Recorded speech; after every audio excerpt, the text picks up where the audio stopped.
Agora nós vamos abrir nossas Bíblias em Marcos capítulo 5, versículos de 1 a 11. Eu peço que os irmãos estejam em oração, porque o tema pede oração. Existe uma luta travada agora no reino espiritual. Dois reinos militam e pelejam, mas é bom lembrar que o reino das trevas não está em pé de igualdade com o reino da luz. E nós vamos aprender e compreender isso, pelo menos eu desejo que o Espírito Santo nos use. E o tema da nossa mensagem é Cristo, o Espírito e a derrota de Satanás. E o texto é o texto que ele é a narrativa mais densa de toda a demonologia, que é a doutrina dos demônios, em todo o Novo Testamento. É a narrativa mais densa. É o texto pesado, não é? Mas nós contamos com a oração dos irmãos, estejam em intercessão, e nós não podemos nos eximir de falar dessa realidade, não é? Nós não podemos nos omitir de falar dessa verdade. Marcos capítulo 5, de 1 a 20. Se você tiver sua Bíblia, puder marcar, acompanhar, é muito importante. E tão importante quanto a sua atenção agora é a sua oração, a sua contrição, eu conto com isso. Marcos capítulo 5, versos de 1 a 20. Jesus e os discípulos chegaram à outra margem do mar, a terra dos Gerazenos. Vamos prosseguindo.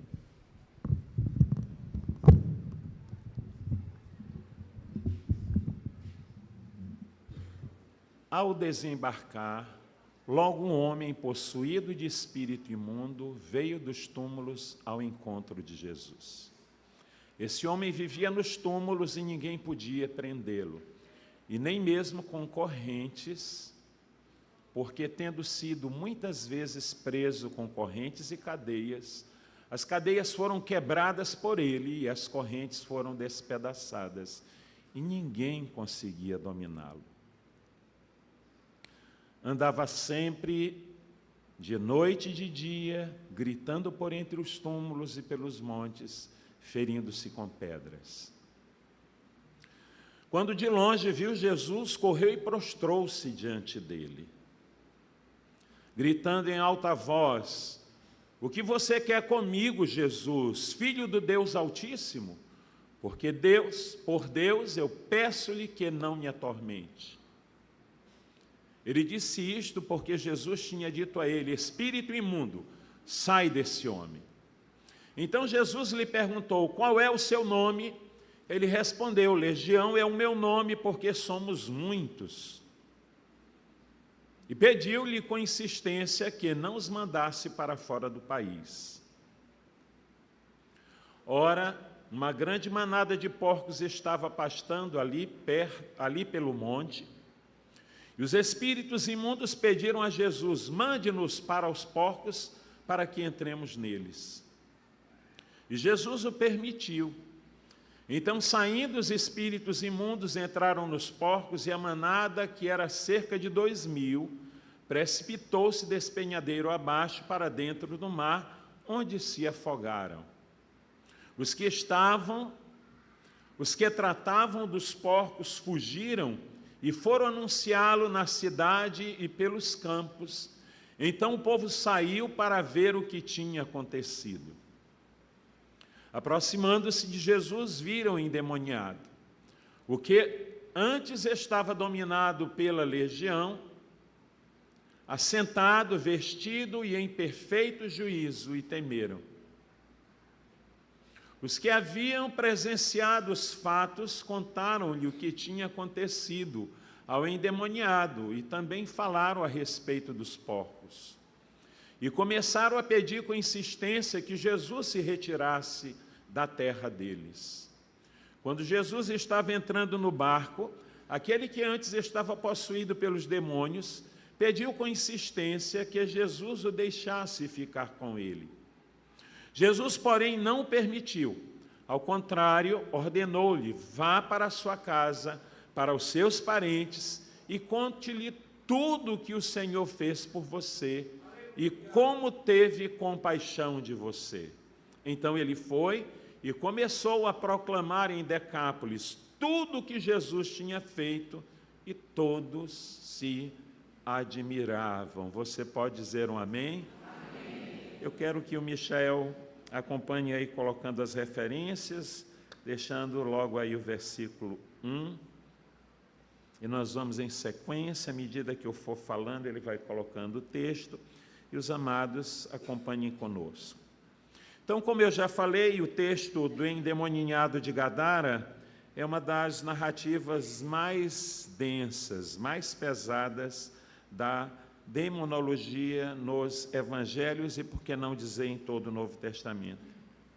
Aqui nós não temos apenas um exorcismo, mas nós temos uma revelação do avanço do reino de Deus sobre um território dominado pelas trevas. Marcos, ele organiza sua narrativa de modo progressivo. No capítulo 4 do Evangelho de Marcos, capítulo que antecede o texto que nós estamos meditando, Jesus, ele domina a tempestade. Isso aponta para a autoridade sobre o caos na natureza. Agora, no capítulo 5, o evangelista Marcos, ele apresenta Jesus tendo autoridade, exercendo domínio sobre o caos espiritual. Esse texto ele nos demonstra que a autoridade de Jesus não encontra limites, nem geográficos, nem culturais e nem espirituais. Não há limites para a intervenção do poder de Jesus Cristo, nem em questões geográficas, nem em realidades culturais ou espirituais. Nós vamos tentar traçar aqui um pouco e brevemente um histórico geográfico do texto, não é? E aí eu quero ler ainda o versículo 1, que diz: Jesus e os seus discípulos chegaram a outra margem do mar, a terra dos Gerazenos. Existem traduções que diz: deixando Jesus Cafarnaum, Jesus e os seus discípulos atravessaram o mar da Galileia. Então eles atravessam o mar da Galileia e eles passam para outra margem do mar. E eles chegam na terra, no território dos Gerazenos. O versículo 2. Ao desembarcar, logo um homem possuído de espírito imundo veio do túmulo ou dos túmulos ao encontro de Jesus. Ao desembarcar, logo veio dos sepulcros ao seu encontro o homem possesso de espírito imundo.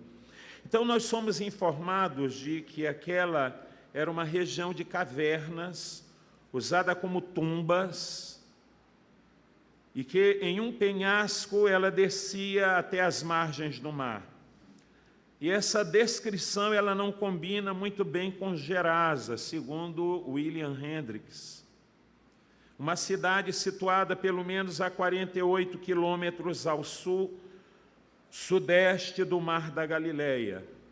Tal descrição, ela combina com Quersa, que pode muito bem ser indicada como uma cidade habitada pelos Gerazenos ou Gergesenos.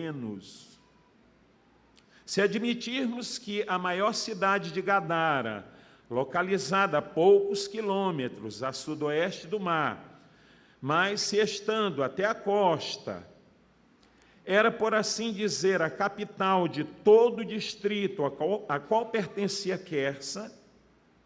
As diversas designações geográficas começam a fazer sentido.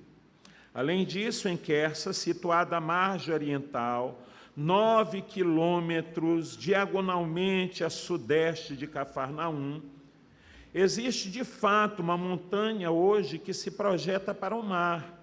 Há ali também muitas cavernas, evidentes ainda que serviam para serem usadas como tumbas, onde também residiam pessoas pobres e doentes.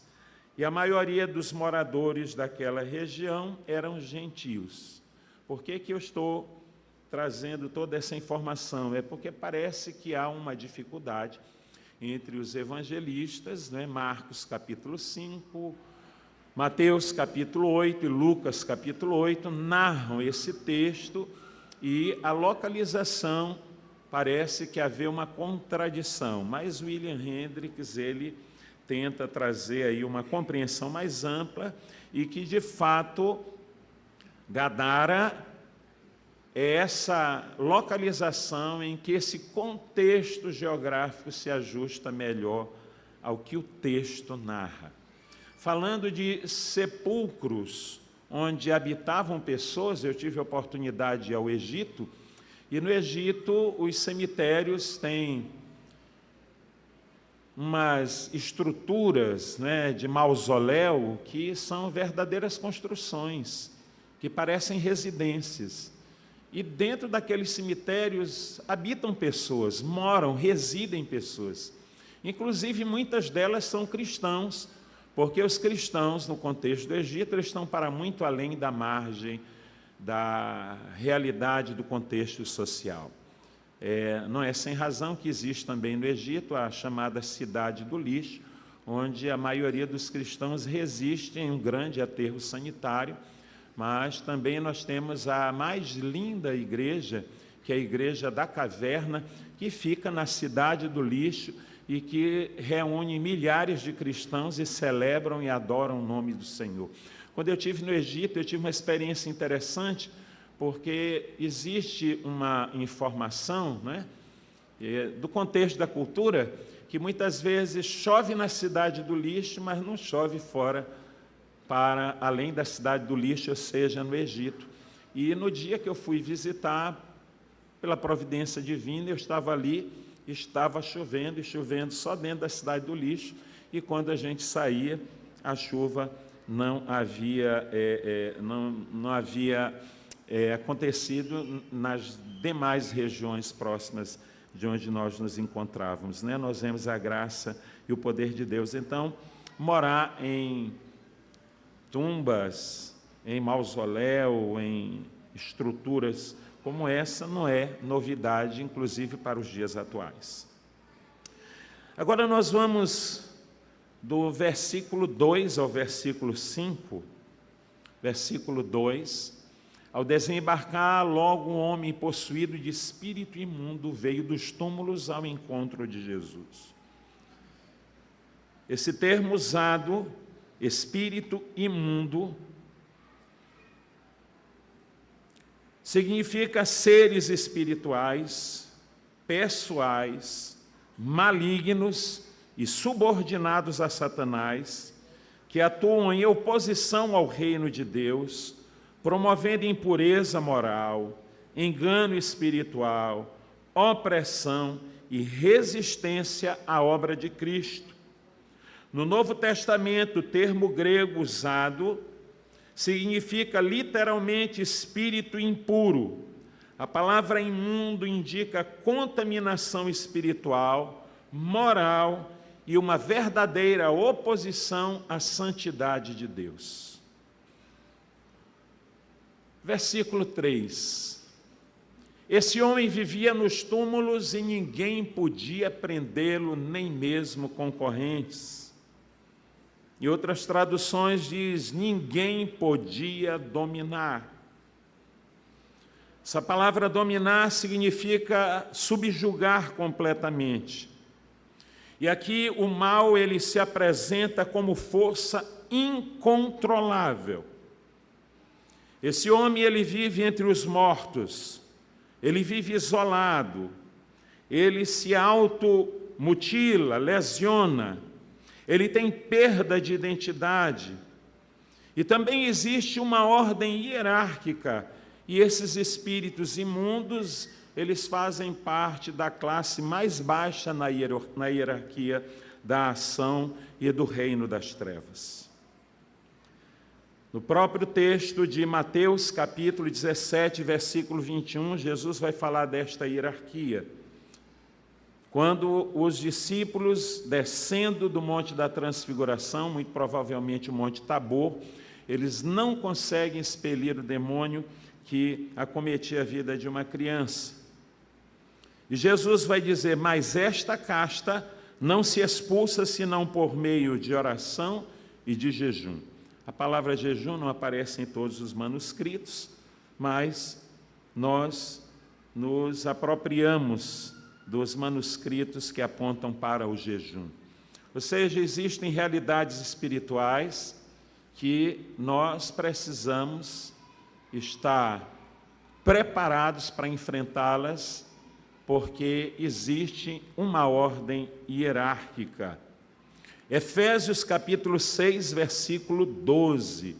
E aqui nós não vamos tratar da hierarquia no contexto do mundo das trevas, porque demandaria muito tempo e nós não iríamos concluir os 20 versículos do Evangelho de Marcos. Efésios 6, 12 nos diz, porque a nossa luta não é contra a carne e o sangue, e sim contra os principados, potestades, contra os dominadores deste mundo tenebroso e contra as forças espirituais do mal nas regiões celestiais. O próprio Paulo, no texto, ele nos apresenta uma ordem de hierarquia. Jesus, ele diz que nem Satanás está dividido, que uma casa dividida não pode subsistir. O nosso adversário não está dividido. Infelizmente, no nosso seio existe tanta divisão. Ele promove inimizade e nós acabamos por ocupar o papel do acusador. Nós acabamos por fazer o serviço de Satanás. Quando nós promovemos divisão no corpo de Cristo, nós estamos contribuindo para a nossa fragilidade e para uma ação ainda mais atuante, mais forte, mais contundente na vida da igreja. Que nós possamos promover a unidade, porque a unidade também nos permite ter resistência às hostes de Satanás. R.C. Sproul, teólogo, ele vai dizer que o pecado e o mal não aniquilam a imagem de Deus, mas desfiguram profundamente ou completamente. O trabalho de Satanás consiste em destruir a imagem de Deus no homem, que fomos feitos à sua imagem, à sua semelhança, conforme Gênesis capítulo 2, versículo 27. O homem aqui, possuído por demônios, tinha sua morada entre as tumbas. Muito provavelmente se refere às câmeras mortuárias abandonadas que eram escavadas nas paredes da montanha.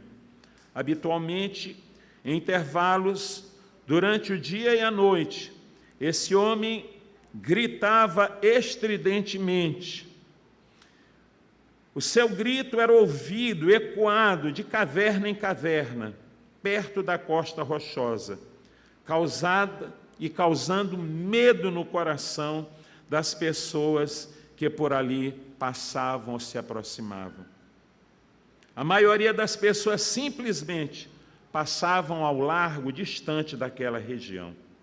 É importante lembrar que o mal, ele não cria nada. Satanás não cria coisa alguma. Ele apenas distorce aquilo que Deus criou. Um alerta importante à igreja, ao povo de Deus: nem todos os problemas de doenças, distúrbios emocionais, são causados por demônios. Alguns têm origem em causas naturais, nessas situações de nada adianta expulsar demônios. Mas devemos procurar, se necessário for, a orientação de médicos, profissionais da área da saúde, psicólogos e, sobretudo, orando em todo o tempo e combatendo o bom combate da fé. Existem dois extremos. Algumas pessoas que tudo atribui a Satanás, tudo é o diabo, o tempo todo foi o diabo.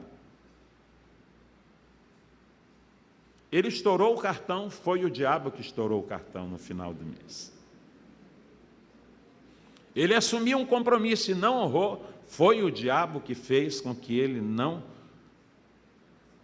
pudesse cumprir o compromisso que ele assumiu. Ou seja, é muito fácil nós transferirmos a nossa responsabilidade a Satanás. E o outro perigo é nós negarmos a existência do diabo. Negarmos a existência de forças espirituais malignas. Versículos 6 a 8. Quando de longe viu Jesus, correu e prostrando-se diante dele, gritando em alta voz, ele diz: o que você quer comigo, Jesus, Filho do Deus Altíssimo? Por Deus, eu peço-lhe que não me atormente. Interessante que ao ver Jesus, esse homem corre e ele se prostra. E o verbo aqui significa curvar-se até o chão. Ele reconhece que Jesus é o Filho de Deus. Cristo, ele tem total autoridade sobre os demônios. Em Marcos capítulo 1, versículo 27, Marcos já inicia o seu evangelho falando da autoridade de Cristo sobre o domínio da ação do mal. Ele vai dizer, diante da ação de Jesus, curando e libertando os cativos, diz assim: e maravilhavam-se todos ao ponto de perguntar entre si: que é isto? Uma nova doutrina com autoridade? Pois até os espíritos imundos ele ordena e ele lhes obedece. Jesus, ele expulsa os demônios com uma palavra só. Na maioria das vezes, a expressão que Jesus usa é cala-te. Infelizmente, nós vemos aí na mídia, não é algo que é forjado, que é para manipular as pessoas, onde Satanás faz uso do microfone, e isso não tem nenhuma base bíblica. Nós não encontramos no contexto bíblico nenhum precedente para esse tipo de procedimento. É bom lembrar que também, diante de toda a fúria do mal, nós, como discípulos de Jesus, nós recebemos autoridade em seu nome.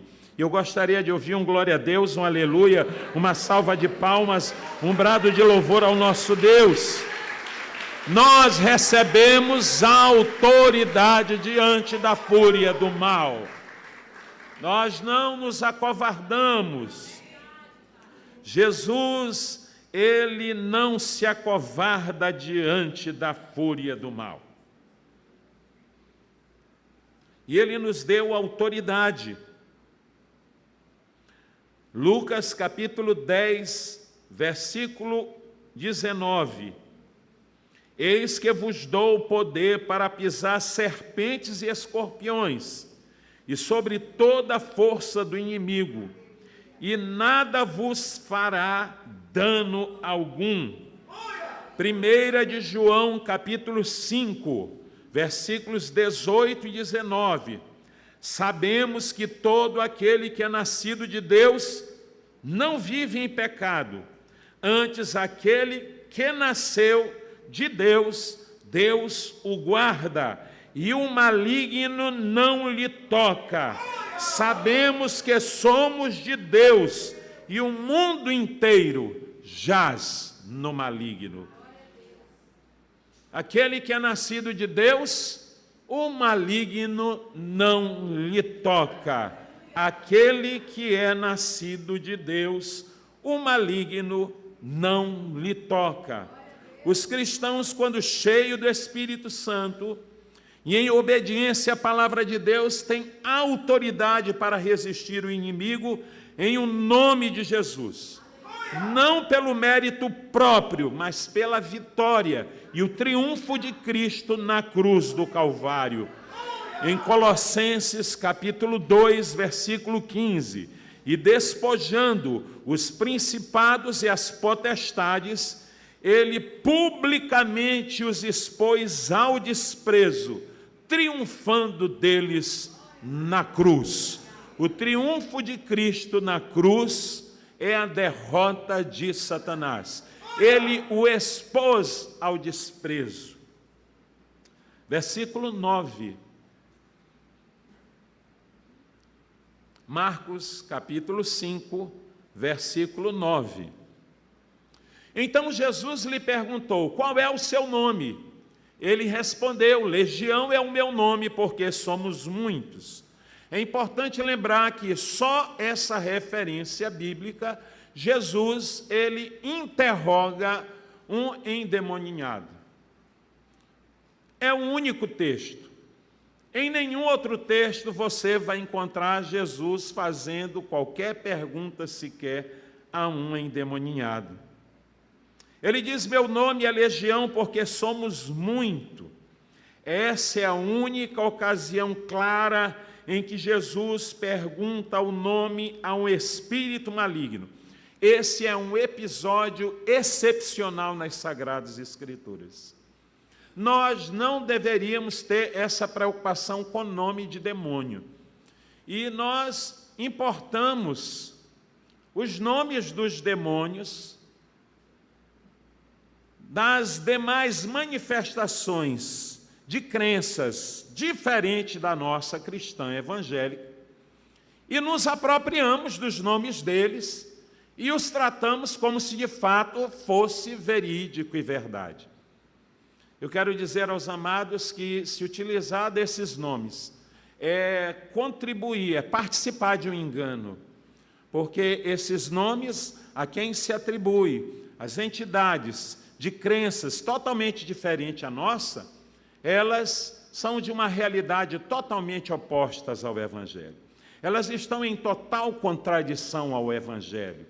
E os amados sabem que eu venho de uma realidade em que tive envolvido com ocultismo, e quando me converti, encontrei muitos irmãos ao longo da caminhada cristã, querendo saber nome de determinada entidade, porque entendia que deveria orar e combater, mas eu quero dizer aos amados que agir dessa forma é incorrer em erro, porque nós estamos afirmando um engano.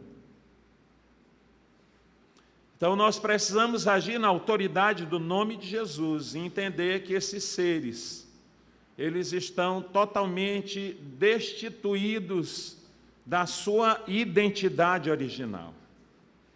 Usando aí a linguagem da informática, estão desfigurados, desconfigurados. Então, nós não devemos nos apropriar dos nomes e nem fazer nenhum tipo de sincretismo com qualquer tipo de crença diferente da fé cristã. Meu nome é Legião, porque somos muito. Na realidade, esse nome aqui não é um nome próprio. Esse nome aqui é uma designação para a ação das trevas. Esse nome aqui tem como finalidade revelar a mim e a você a ação espiritual que eu e você, como cristãos, enfrentamos ao longo da nossa jornada, da nossa caminhada rumo à eternidade. Legião no exército romano aponta para um exército de soldados de 6.000 a 8.000 soldados. Dentro do contexto do exército romano, a legião ela tinha entre 6.000 a 8.000 soldados. Então o nome sugere que o homem estava sob o controle de milhares de demônios. Uma legião representa o exército romano. Agora nós precisamos também emergir no texto, no contexto, porque aqui tem um propósito, é intencional o registro desse texto por Marcos, para o momento presente, para o público para quem ele está escrevendo. Então, Roma é o império que oprime a nação de Israel. Quando Jesus ele liberta o homem que vivia oprimido pelos espíritos malignos, o paralelo entre essas duas situações fica evidente. Ou seja, assim como Jesus, ele estava libertando o endemoniado de Gadara das cadeias e prisões, ele também estaria libertando o povo também do jugo do Império Romano. É bom lembrar que Marcos está escrevendo para os romanos, é o público-alvo de Marcos. Tudo quanto ele escreve inspirado por Deus, mas o Espírito faz de forma intencional. Também o povo de Israel conhecia a história do exército de Faraó, o opressor de Israel, que também marchava contra Israel e que foi afogado no mar, como também a legião de demônios também seriam afogados no mar da Galileia. A libertação desse homem é um sinal messiânico. Como Deus libertou os hebreus oprimidos da opressão política, Jesus de Nazaré também promoverá a libertação das forças espirituais da maldade que oprime o ser humano. Jesus é o Messias, é o libertador. Salvação é libertação completa e restrita das forças do império do mal, sejam elas de ordem política, econômica, militar, cultural, ideológica, espiritual, porque quando Jesus liberta, somos verdadeiramente, completamente livres para a glória de Deus. E você pode aplaudir, glorificar e exaltar o seu nome. Versículo 10. E pediu-lhe, ou rogou-lhe, com insistência, que não os mandasse para fora do país. Ele roga insistentemente. O texto deixa claro que a ação de Satanás ela é limitada. Por quê? Porque os demônios têm que pedir a Jesus. Tem gente que coloca o nosso adversário em pé de igualdade com o Deus Criador, como se fosse uma teodiceia de dois deuses com o mesmo poder, se degladiando. Não é essa a realidade. É bom lembrar que Deus é o Criador, Satanás e os seus demônios são criatura. E o Criador tem o governo soberano e o domínio de todas as coisas. É por isso que Satanás, com suas hostes, os seus demônios, para se manterem naquela localidade, eles têm que suplicar, têm que pedir, e pedem com insistência para que não os mandasse para fora daquele país. Aqui nós vemos Satanás orando, os demônios orando, só que a oração deles nada tem a ver com a oração do povo de Deus. Nós oramos, mas as nossas orações elas são aperfeiçoadas pelo Espírito Santo, porque nós nem sabemos orar como convém, mas o Espírito intercede por nós com gemidos inexprimíveis, de tal maneira que as nossas orações imperfeitas, elas comparecem diante de Deus de forma perfeita, pela ação, pelo poder da autoridade do Espírito Santo. Mas os espíritos malignos é em um outro contexto, é em uma outra realidade. Eu também quero lembrá-los e quero encorajá-los para entender que a ação de Satanás é limitada, para que isso lhe dê alento. E eu quero apresentar aqui alguns textos, fazendo um paralelo com essa referência de Marcos, capítulo 5, versículo 10. Jó, capítulo 1 e capítulo 2. Eu nem vou ler os textos, só vou fazer aqui a menção. Por quê? Porque nós sabemos que para que Satanás agisse na vida de Jó, foi necessário que Deus lhe permitisse. Martim Lutero diz que Satanás é um cão na coleira de Deus. Ele só vai até onde Deus permite. Mas nós temos outro texto aqui, Lucas 22, 31. Quero pedir para o Michel colocar aqui para a gente. Lucas, capítulo 22, versículo 31. Jesus disse para Pedro: Simão, Simão, eis que Satanás pediu para peneirar você como um trigo, fazer de Pedro farinha. É isso que Satanás quer fazer conosco, nos desfacelar, nos fazer farinha. Vamos prosseguindo, versículo 32. Eu, porém, orei por você, para que a sua fé não desfaleça. E você, quando se converter ou quando voltar para mim, fortaleça os seus irmãos. Então, Satanás, ele teve que pedir ao Pai, para que ele pudesse agir na vida de Pedro. E é bom lembrar que Pedro não estava esse crente tão fervoroso, ajustado, porque Jesus vai falar de uma conversão, porque ele vai negar Jesus 3 vezes, ele vai enfrentar essa realidade da negação e todo o conflito que os irmãos bem conhecem acerca da história de Pedro, mas ele retorna para Cristo.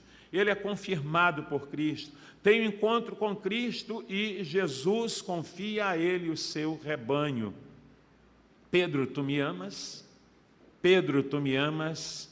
Pedro, tu me amas?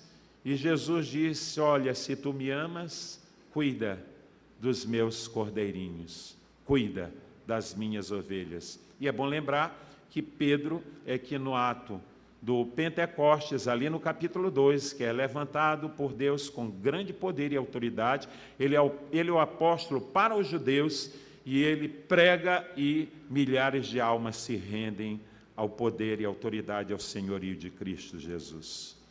Mas Jesus diz para Pedro: Satanás pediu para moer você como quem moe o trigo. Esse é o intento do nosso adversário. Mas ele só pode ir até onde Deus permitir que ele vá. Nós temos um outro texto muito conhecido dos amados, que é a experiência do apóstolo Paulo em 2 Coríntios, capítulo 12, versos 7 a 9.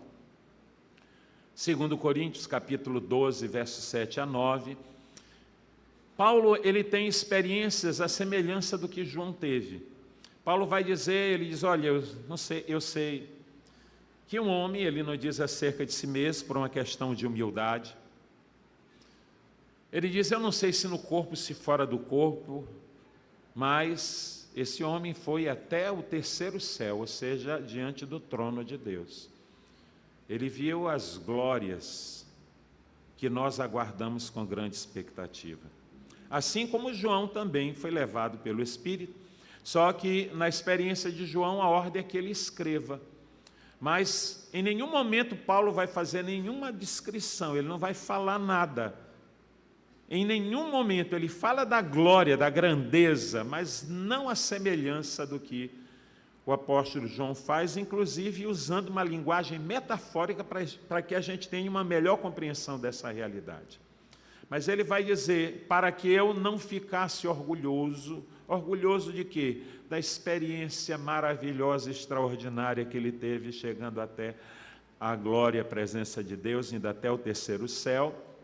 Das revelações, agora ele não diz que revelações são essas. Foi-me posto um espinho na carne, aí olha para confundir a cabeça do crente. Mensageiro de Satanás para me esbofetear, a fim de que eu não me exalte. Versículo 8. 3 vezes pedi ao Senhor que o afastasse de mim. Então ele me disse: a minha graça é o que basta para você, porque o poder se aperfeiçoa na fraqueza. De boa vontade, pois, mas me gloriarei nas fraquezas, para que sobre mim repouse o poder de Cristo. O mensageiro da parte de Satanás.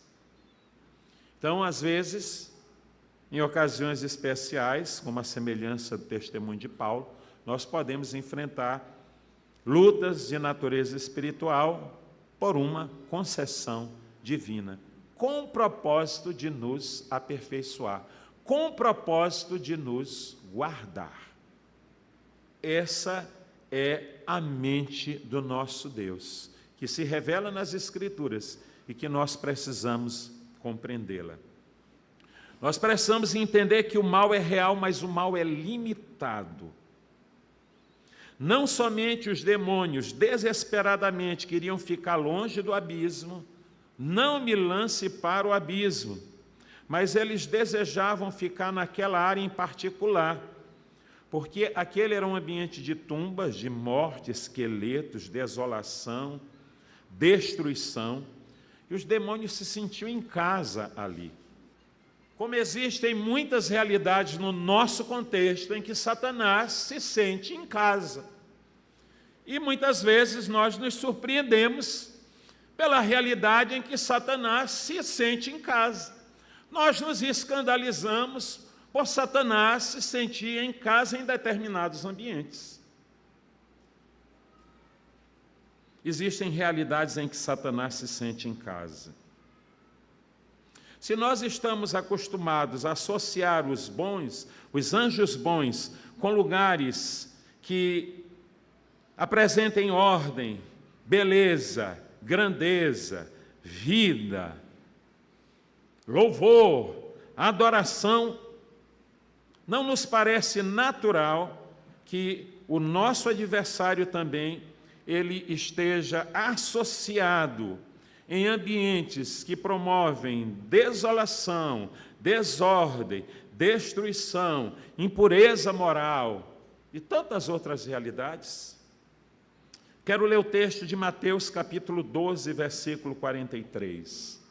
Mateus capítulo 12, versículo 43. Quando o espírito imundo ele sai de uma pessoa, ele anda por lugares áridos, procurando repouso, porém ele não encontra. E o que é que ele vai buscar? Ele vai buscar vidas, que ele possa exercer a posse e o domínio. Ele vai buscar ambientes com os quais ele possa se sentir em casa.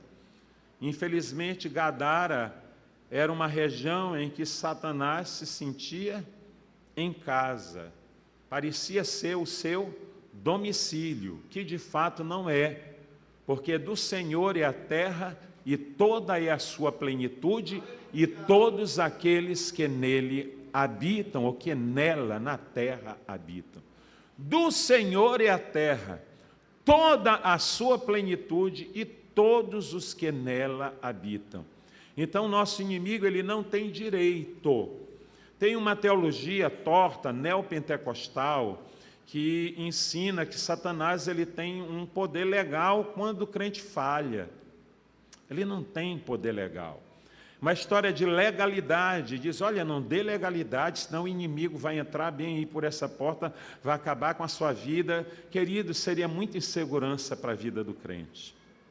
Uma pergunta que eu quero fazer a você, que eu sempre faço: quando você vê o seu filho cometendo um erro, você entrega o seu filho aos cuidados do seu inimigo para que ele o corrija?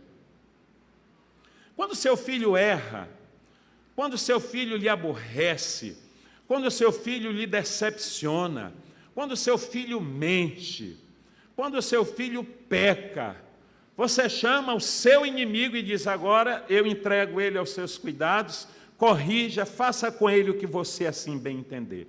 Você faz isso com seu filho? Eu quero ouvir agora de vocês. Vocês fazem isso com o filho de vocês? Por que Deus faria dessa maneira?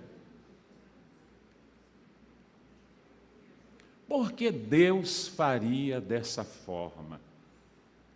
O escritor da carta aos Hebreus diz que Deus açoita todo filho a quem Ele ama. Interessante é que a gente fala muito de provação, a gente vê um crente com um problema, é prova, é prova, é prova. Eu nunca ouvi ninguém dizer assim, eu estou debaixo de disciplina. Porque a prova, né, é uma coisa assim que parece que não nos humilha tanto, né? mas disciplina parece que nos humilha. Mas a correção é para a nossa santificação. A nossa correção é para nos moldar à perfeita imagem de Cristo Jesus. Então, quando você erra, Satanás, ele não tem poder legal, porque ele não tem poder legal algum. Quando você erra, você é corrigido pelo seu Pai. Agora, o seu Pai, a semelhança da experiência de Pedro, ele pode sim permitir realidades de lutas, embates, de natureza espiritual, com o fim do seu aperfeiçoamento. É bom entender isso, mas Satanás não tem poder legal sobre a sua vida. Por isso, essa história de legalidade, ela não é bíblica. Ela não cabe no Novo Testamento. É preciso costurar muita coisa, ir lá no Antigo Testamento e fazer um exercício mirabolante para poder trazer uma teologia torta. Por isso, a gente precisa ter cuidado com quem a gente está se alimentando, porque às vezes você caminha mais com os pastores das redes sociais, das mídias, do que você se alimenta da sua própria igreja. Então, cuidado, esteja atento. Não somente os demônios desesperadamente queriam ficar longe do abismo, mas também eles queriam ficar nesta região particular, porque era esse terreno que era propício para a ação do maligno. Agora eu quero o versículo 13, por gentileza. Jesus o permitiu. Nós já vamos pensar nisso, né? Mas por que Jesus achou de permitir? Por que ele permite? Então, saindo os espíritos imundos, eles entraram nos porcos, porque eles pedem, não é, que eles sejam lançados nos porcos. E a manada, que era cerca de 2.000, precipitou-se despenhadeiro abaixo para dentro do mar, onde se afogaram. Assim como os carros de Faraó se afogaram na travessia do Mar Vermelho, assim também os 2.000 porcos se afogam no mar da Galileia. E a derrota do nosso adversário, do nosso inimigo. Mas por que Jesus permitiu? E eu acho que a melhor resposta é essa bem aqui que eu vou dar para os irmãos. Romanos capítulo 9, versículo 20. Romanos 9, 20 diz assim: mas quem é você, caro amigo, para discutir com Deus? Será que o objeto pode perguntar a quem o fez, por que você me fez assim? Eu acho que a melhor resposta é Deuteronômio 29, 29. As coisas encobertas são para Deus e as reveladas são para os homens. Eu vejo muita gente tentando costurar, usar uma linguagem alegórica, vai aqui, vai acolá, e às vezes encontra até uma história que parece fazer sentido, mas não encaixa no texto bíblico. Tem muita gente forçando muita coisa ao texto. Mas é melhor nós nos rendermos à soberania divina. Daniel capítulo 4, versículos 35 e 36, nos diz assim: todos os moradores da terra são por ele, por Deus, reputados em nada. E segundo a sua vontade, ele opera com seu exército, ou com o exército do céu. E os moradores da terra, não há quem lhe possam deter a mão, nem lhes dizer o que fazer, ou que ele faz. Por que ele permitiu? Porque ele quis. Porque ele quis. Agora nós vamos conjecturar. Por quê? Porque não está claro no texto. Então o que a gente pode dizer assim, olha, é o que a gente imagina. É possível que Jesus quisesse tratar com aqueles donos dos porcos. E, em geral, com as pessoas daquela comunidade de Gadara, que eram pessoas egoístas. Na escala de valores, a aquisição, a retenção e a multiplicação das posses materiais tinham um lugar maior do que a libertação e a restauração daquele endemoninhado. Aquele homem estava abandonado, escravizado, sem o reconhecimento do seu real valor, onde as pessoas amam coisas e elas amam coisas e elas usam pessoas. Esse aqui é um contexto em que as pessoas amam coisas e usam pessoas. Eu tenho dito a Deus, é uma frase que também eu já ouvi de um pastor querido, que é muito bom ser usado por Deus, mas é péssimo ser usado pelas pessoas. Mas nós vivemos em um contexto em que as pessoas amam usar pessoas. Então as coisas são mais caras e mais preciosas. Os porcos eram mais valiosos do que um endemoniado de Gadara. Qual deveria ser resultado no coração daquela comunidade e na minha, diante de uma realidade como essa? A princípio é uma tristeza pela perda dos valores, que isso é encarado como algo natural. Mas, infelizmente, os proprietários dos porcos, de alguma maneira, eles são afetados, mas o que vemos agora é que a perda da propriedade foi um preço muito maior do que a realidade daquele indivíduo. Infelizmente, aqueles indivíduos, eles não se importaram com a necessidade daquele homem, aquele pobre e miserável homem. Agora nós vemos as coisas de modo diferente. Entendemos que os valores humanos se sobrepõem aos valores materiais. Nós deveríamos pensar assim: não deveria ter se alegrado com o homem que estava sentado aos pés de Jesus? Versículos de 14 a 17 diz assim: então saiu o povo para ver o que sucedera. Indo ter com Jesus, viram o endemoniado que tivera a legião assentado, vestido em perfeito juízo, e temeram os que haviam presenciado os fatos, e contaram-lhe o que aconteceu ao endemoniado acerca dos porcos. Mas o que eles fizeram? Eles começaram a pedir que Jesus, a rogar, da mesma forma que os demônios rogam, imploram a Jesus, para que não tire daquela região e sejam lançados nos porcos, os moradores de Gadara também imploram para que Jesus saísse das suas terras. Porque o prejuízo material era muito mais importante do que a vitória, a grandeza da graça, da libertação na vida daquele indivíduo. O que eles deveriam fazer? Eles deveriam trazer os seus doentes para serem curados. Mas essas pessoas estavam mais interessados em porcos do que gente. Nós precisamos fazer uma avaliação, porque é possível que nós estejamos mais interessados em porcos do que gente. Atitude aí no versículo 17, eles começaram a implorar para que ele deixasse aquele distrito. Eles oram também.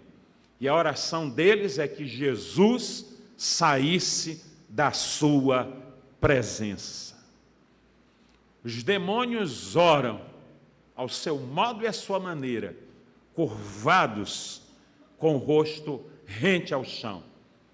Os moradores de Gadara também oram, mas a oração deles é: saia da nossa presença. Isso é narrado em todos os 3 evangelhos, só não no evangelho de João. Mateus capítulo 8, versos 28 a 34, Marcos capítulo 5, versos 1 a 21 e Lucas capítulo 8, 26 a 39.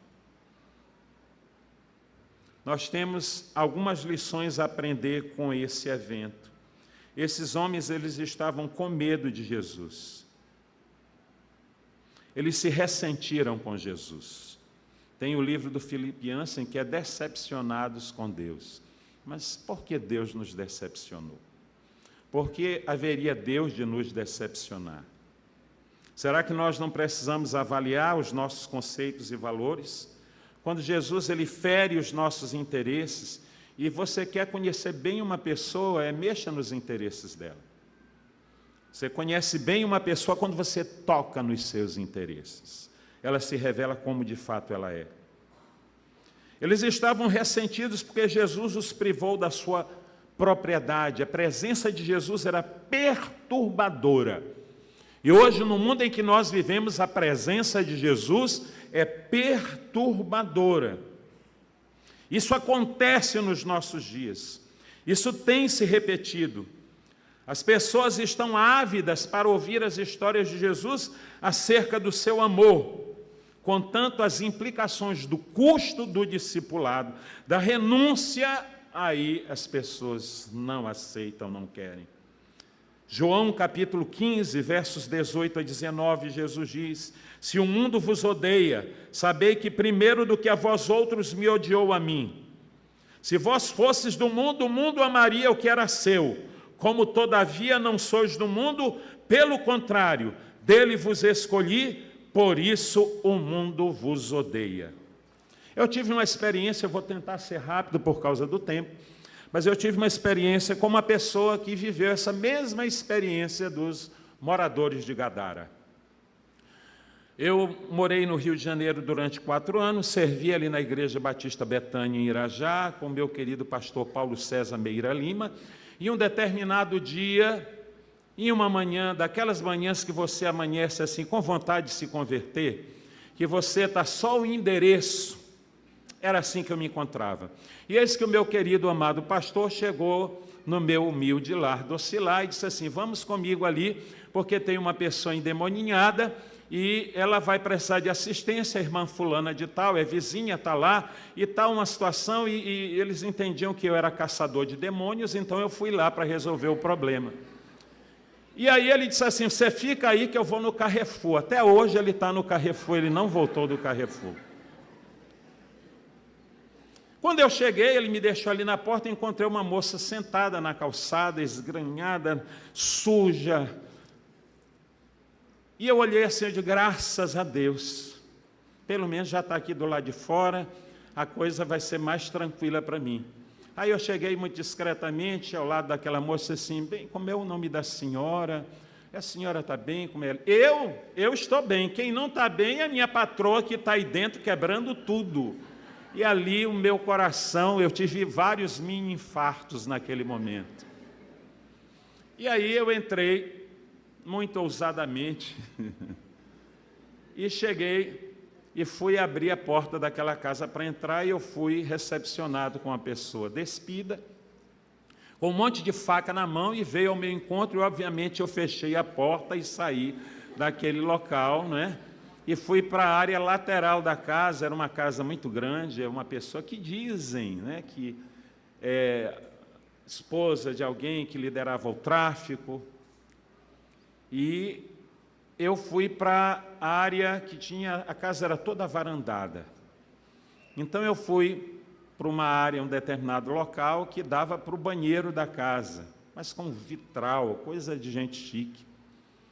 E eu cheguei ali e comecei a chamar, agora não me lembro mais, fazem anos, já esqueci, se soubesse não poderia mencionar.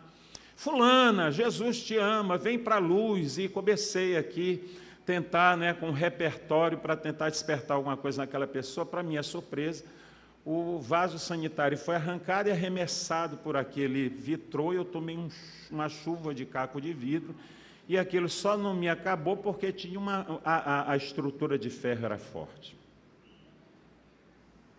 Nesse momento chamaram os policiais, a vizinhança chamou a polícia, e chegou os policiais. Eu fiquei forte naquela hora, eu cresci, né? Fiquei grande. Eu digo: agora aqui a coisa vai ficar boa aqui para mim, porque eu estou resguardado aqui, eu tenho uma guarda aqui. Quando eu cheguei para os policiais e mencionei os fatos, assim: enquanto ela estiver quebrando o que é dela, a gente não tem nada a ver com isso. Ela pode quebrar o que é dela, a gente lava as mãos. Eu digo: agora é que foi. E eu, naquela necessidade de sair dali fazendo alguma coisa, que eu não queria sair envergonhado daquele lugar, né? Eu digo: eu tenho que fazer alguma coisa. E aí, com muita oração e pedindo a graça de Deus e pedindo a guarda daqueles policiais, eu adentrei a sala daquela casa e orando, e aquela moça encurvada, e com convulsões, aquele quadro horroroso, uma moça linda, jovem, despida, toda furada, perfurada de faca, várias perfurações do corpo, suja, porque ela se rolou naquele vaso que ela arrancou, nas fezes, naquela coisa do esgoto, era uma coisa horrível. E aí as irmãs nos acompanharam e nós levamos aquela moça até a banheira daquela casa, demos banho e ninguém queria tocar naquela mulher. Eu tinha que ficar ali de guarda segurando, porque todo mundo temia a fúria daquela mulher. Depois, já vestida, assim como o homem, diferente dele, mas vestida, em sã consciência, nós levamos aquela moça ao hospital. Fizeram os primeiros socorros, os ferimentos, retornamos e deixamos ela na casa dela. E nós fomos recepcionados com um grande não. Ela não queria receber Jesus como seu Salvador. Ela experimentou uma libertação, mas ela não experimentou uma conversão. Por quê? Porque o custo do discipulado iria mudar drasticamente a sua vida econômica, o seu status social, o seu poder aquisitivo, e ela não estava disposta a abrir mão daquilo que ela havia conquistado com uma realidade que os irmãos bem conhecem, que o mundo das drogas oferece. Uma lição a gente aprende: nem toda expulsão significa libertação. A libertação é quando a gente leva alguém a ter uma genuína experiência com Cristo. É quando o Evangelho é apresentado, o Evangelho é compreendido, o Evangelho é crido, é confessado. Se com tua boca confessares e com teu coração creres que Jesus, Ele é o Senhor, Ele é o Filho de Deus, Ele é o nosso Redentor, então serás salvo. Que eu e você possamos levar vidas à experiência com Cristo Jesus. João capítulo 15, versículo 19. João capítulo 15, versículo 19. Se vocês fossem do mundo, o mundo amaria o que era seu. Mas vocês não são do mundo. Pelo contrário, eu dele vos escolhi e por isso o mundo vos odeia. Não adianta fazer negociação com o mundo. Não adianta querer negociar, são realidades distintas. E quando nós falamos de mundo, nós falamos de um contexto, de um sistema, de uma compreensão, de uma cultura, de uma cosmovisão, de um governo que rege um mundo que é contrário, que é anti-Deus, que é anticristo, que é anticristão. Agora o capítulo 5, o versículo 20. Capítulo 5, versículos 19 e o versículo 20. Capítulo 5 de Marcos, 19 e 20. Jesus, porém, não permitiu. Se nós lermos desde o 18, agora o gadareno, liberto. Agora Jesus vai entrar no barco e ele, com insistência, ele pede que Jesus o permitisse ficar com ele. Versículo 19. Jesus, porém, não permitiu, ao contrário, ordenou-lhe: vá para a sua casa, para os seus parentes, e conte-lhe tudo o que o Senhor fez por você e como teve compaixão de você. Interessante que Jesus, ele atendeu o pedido dos demônios. Jesus atendeu o pedido daquela cidade representada ali pelos seus moradores, por aquela multidão que aborda Jesus, insiste para que ele deixe a cidade de Gadara, mas Jesus, ele não atendeu o pedido do gadareno. Vamos entender Jesus, não é? Como entender Jesus? Jesus diz: vai para a tua casa. O homem que tinha sido possuído, ele implorou para ir com Jesus. O homem desejava estar na companhia de Jesus, como eu e você desejamos estar. Ele desejava servir a Cristo, mas Jesus não permitiu. Vá para a sua casa, vá para o seu povo, fale as grandes coisas que o Senhor fez e como teve misericórdia. Então ele foi e começou a proclamar em Decápolis tudo o que Jesus lhe fizera, e todos se admiravam. E aqui nós temos uma grande lição. Alguns pontos nós devemos aqui perceber. Não é surpreendente que aquele que atendeu o pedido dos demônios, que atendeu o pedido dos moradores da cidade, ele recusa-se a atender o pedido de um homem que desejava ser o seu discípulo. Nós aprendemos com isso que Deus permite que o seu povo tenha aquilo que deseja. E nem sempre Deus permitir aquilo que nós desejamos é uma bênção para nós. Tem muita coisa que a gente tem porque deseja, mas o fato de ter o que deseja nem sempre é uma bênção.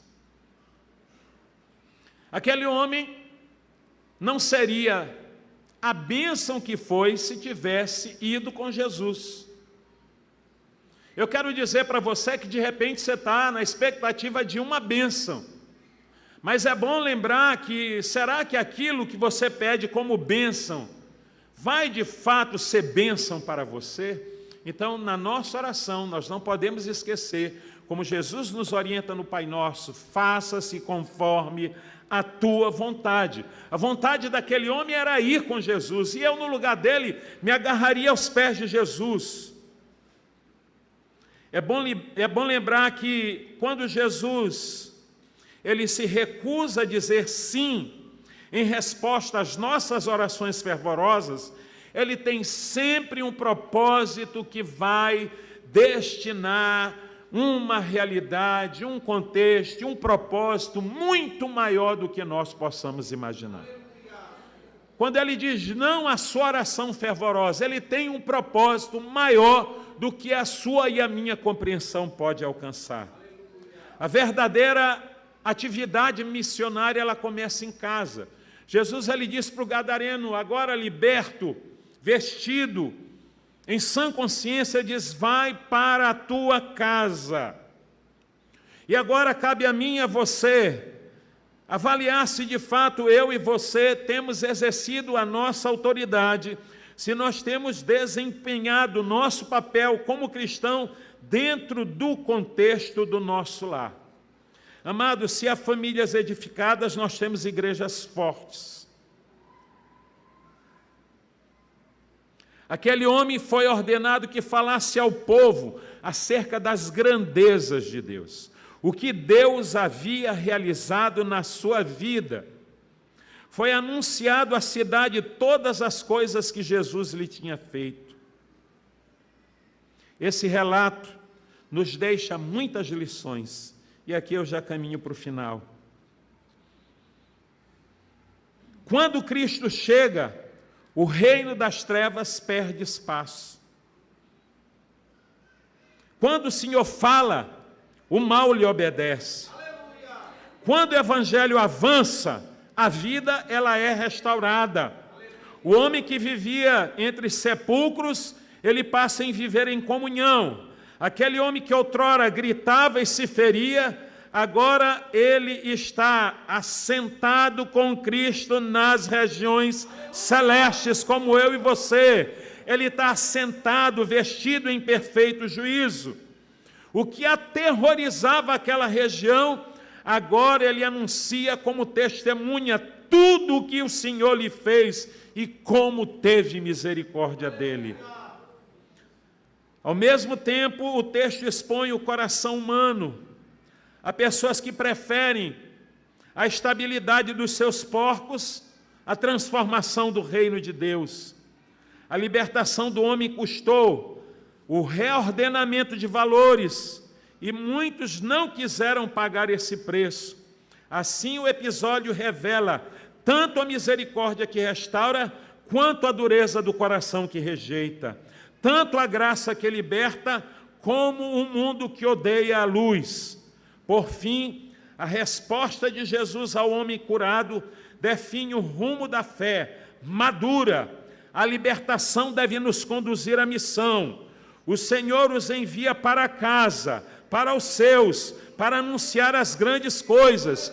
O discipulado começa em casa, nas relações próximas, mas ela se expande para abrir portas. O texto, portanto, termina como deve terminar toda a verdadeira obra de Cristo, com o liberto transformado em proclamador e um testemunho vivo que ecoa nas 10 cidades em Decápolis, para que muitos se admirem e creiam mediante aquilo que Jesus fez na vida dele. A pergunta é: você tem testemunhado daquilo que Jesus tem feito na sua vida? Você tem se ressentido quando Jesus não responde às suas orações? Você tem buscado cumprir a missão para a qual você foi chamado das trevas para a sua soberana luz, para a sua maravilhosa luz? Que eu e você, a semelhança desse homem, possamos testemunhar. O propósito de Deus para a vida daquele homem era para muito além da sua compreensão. Aquela região foi transformada pelo testemunho transformador de um homem que foi transformado por Cristo Jesus. Eu quero saber nessa noite quantas vidas transformadas estão aqui para a glória de Deus. Levante as suas mãos, dê uma salva de palmas ao Senhor, glorifique o seu nome, aplauda mesmo, aplauda, aleluia, grande é o teu nome, maravilhoso, excelso, sublime, ao teu nome seja honra, glória, louvor, domínio e poder pelos séculos dos séculos, amém. Senhor soberano, Rei de terra e céus, o que dominas sobre todos os principados, potestades, do que fazes dos teus ministros, teus anjos, labaredas de fogo, tu que tens todo o poder nos céus e na terra, tu que a todos governa, seja honra, louvor, domínio pelos séculos, que o teu governo seja sobre nós, que a tua graça seja sobre nós, que a semelhança daquele homem restaurado, nós possamos voltar para casa. Tem muita gente que está dentro fisicamente, mas emocionalmente está fora de casa. Agora é hora de voltar para casa, Ramanai. É hora de voltar para casa, é hora de voltar para casa, é hora de voltar para casa. É hora de voltar para casa, é hora de voltar para o relacionamento com o filho, é hora de voltar para o relacionamento com o cônjuge, porque ele converte o coração dos pais aos filhos, como diz Malaquias, ele converte o coração dos filhos aos pais. Olha para casa nesse momento, você tem olhado muito para fora, de repente você tem olhado muito para porcos, mas agora olha para casa, olha para a tua autoridade, olha para a tua responsabilidade, olha para o teu compromisso, olha para casa. É hora de voltar para casa, mas você não vai se limitar à sua casa, porque quem tem casa abençoada, quer também que famílias sejam transformadas. Você é conduzido à missão, mas você sai para a missão de um lar abençoado. Que Deus abençoe tua família. Se você enfrentou prejuízos na vida, não se ressinta com o Senhor, não se ressinta com Ele. Que você possa dizer: eu quero te seguir, e eu estarei onde quer que o Senhor esteja. Se o Senhor quiser que eu esteja aos teus pés, ali estarei. Mas se o Senhor quer me enviar para Decápolis, ali eu irei, e o Senhor será comigo, porque onde quer que eu esteja, sobre mim estará a tua bênção. porque o Senhor já me abençoou com toda sorte de bênçãos nas regiões celestes. Converte os corações ao Senhor, transforma as vidas, que os corações endurecidos, preocupados com porcos, com prejuízos, que se voltem agora para o Senhor, que abençoa e nos faz prosperar infinitamente mais, para tudo quanto pedimos ou pensamos, conforme o seu poder que opera em nós. Opera o teu poder sobre cada vida, esse poder restaurador, vivificador, santificador, para a glória e o louvor do teu nome. Tu que vives e reinas pelos séculos dos séculos. E a igreja de Deus amada diz: amém. Aleluia. Você, querido Deus, nos leve na tua paz agora. Guarda-nos, livra-nos de todo o mal. Nos levanta, Senhor, na autoridade e no poder do teu Espírito, que o Senhor nos deu autoridade. E é com autoridade que nós retornaremos para os nossos lares, porque fomos revestidos pela autoridade de Cristo Jesus, que foi ali recebida e triunfou na cruz do Calvário. E essa autoridade nos é delegada. Ajuda-nos, Senhor, a fazer uso, Deus, apropriado dessa autoridade que tu nos conferiste. E que a autoridade seja exercida em amor. Leva-nos na tua paz para uma semana de vitória. Guarda-nos, livra-nos do mal, livra-nos de acidente, livra-nos de conflitos nos lares, livra-nos. E que essa virtude que nós estaremos celebrando agora no mês de março, nós estaremos celebrando a alegria, que nós possamos viver em alegria, alegria que vai para além das circunstâncias adversas, e que o amor de Deus e Pai, a graça de Cristo Jesus, as doces consolações e a comunhão do Espírito Santo seja com a igreja de Deus vitoriosa. E o povo santo do Senhor diz: dá um abraço em 10 pessoas, diz: uma semana de vitória. Vá na paz, no poder, na autoridade do Espírito Santo.